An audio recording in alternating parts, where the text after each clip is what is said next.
what exactly what was the workaround for it not getting dumped, or the case for why that wouldn't be a problem?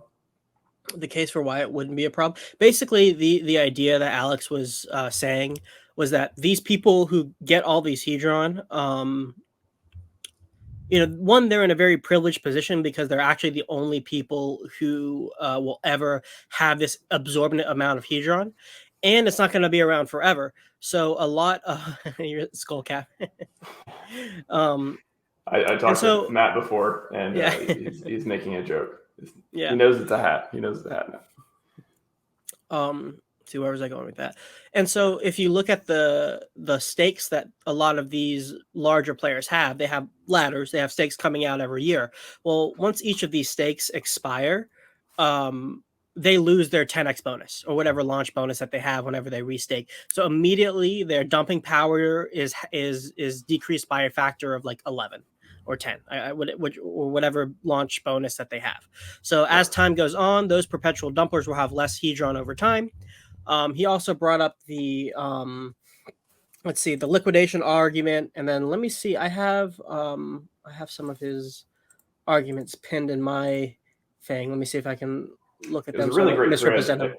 Yeah. If you can post a link to that thread as well, if you got it up. Let's see. Yeah. So, and then another thing is that a lot of the initial.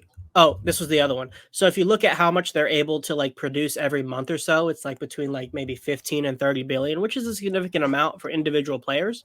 But he was saying that they're doing about 800 billion in volume every day in trading volume. So the amount that these guys have in relation to the volume of the system, which because it's early is pretty low, is actually not super significant.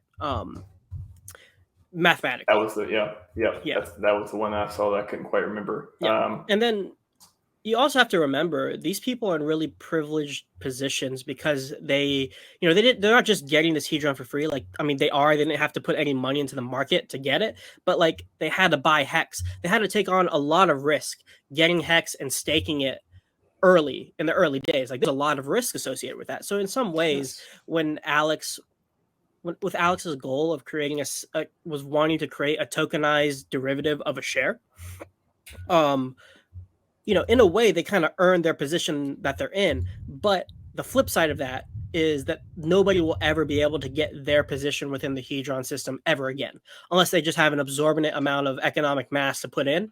And even if that's the case, like how many people actually will be able to do that? So really I think this situation falls into the classic Richard Heart quote of, the best time to buy is when there's the most centralization and there's the most inflation.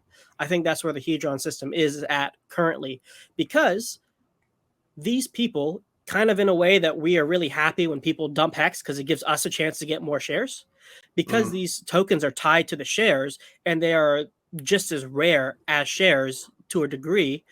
There is a bit of a privilege when they dump, because that allows us to accumulate these coins that we just have no other option of accumulating simply by participating in the system.